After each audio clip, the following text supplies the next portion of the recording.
এরপরে আছে আশিকের আসর সুলাইমান মুন্সি। এরপরে আছে আশিকের আসর রুবেল আজাদ। বাকি যে দুইজন সমন্বয়ক সমন্বয়ক, এটা আমরা আরেকটু চিন্তা ভাবনা করে গ্যাপটা খুঁজে আমরা এখানে নজর করতে পারি।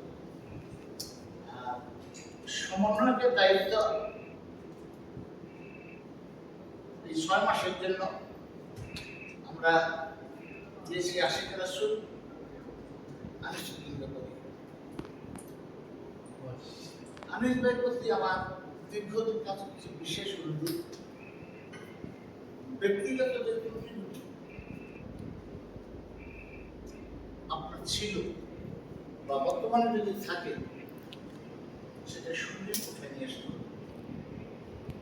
আমার পরামর্শ, কারণ আপনি এখন আপনার সম্মানের সাথে আমাদের মালিকের সম্মান জড়াইলেন।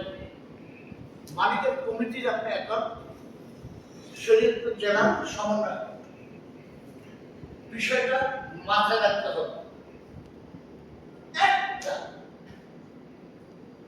যদি কোন রকম অভিযোগ সৃষ্টি হয় এই জায়গায় থাকার আর সুযোগ, কারণ মানুষ কিন্তু আঙুল দেখা যায় যে ওই যে সবাই বলে দেওয়ানবাগের নেতা নেতা এরকম অপ্রিয়ত হলে এরকম এই প্রভাবটা চলে আসে। হ্যাঁ, অটো চলে আসে। দ্বিতীয় যে কথাটা আমি বলবো, তরিকতের কাজে হাত প্রসারিত করতে হবে। ব্যয় কিন্তু বেড়ে গেল, কম খাবে, কম কিন্তু জিত করবে।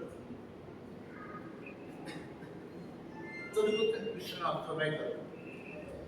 এইখানে এই হাউসে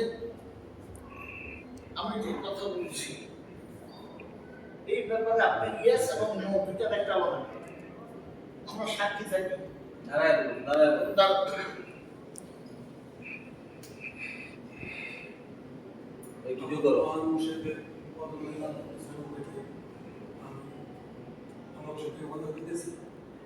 আমার সাহিত্য অনুষ্ঠান যে গর্ব আমি আমার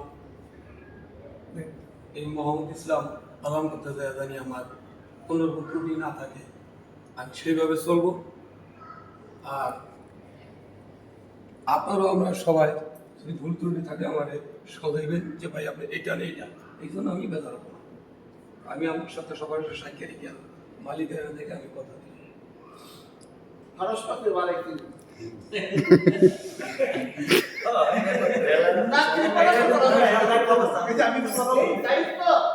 গেলে বাপু ভাই কোনোদিন ফ্রেন্ড করে না খাওয়াই করি, এটা তো শোনাটা ঠিক হয় না। আমার বাপুটা গেলে বিশেষ নিজের কাছে গেছি, বাপু ভাইয়ের দেখা করছি, মানে না খাওয়ায় ভালো মতো পেট ভরায় আদিন করে খাওয়াই এই বিদায় করে নেই। আমি তো বসেন তো যাইবেন, খান এইখান ওইখানে এইখানে। আরে বাসায় গেছিলেন কখনো?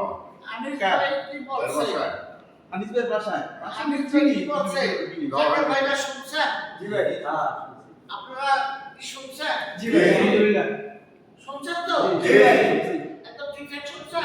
জি শোনাটা একটু সাক্ষী। জি আলহামদুলিল্লাহ। কাকা আবার ভার্চুয়াল জগতেও সাক্ষী রাখা দিছি, ভিডিও করে সাক্ষী রাখা দিছি, মালিক কি শুনে দেব, সেটা তো আছেই।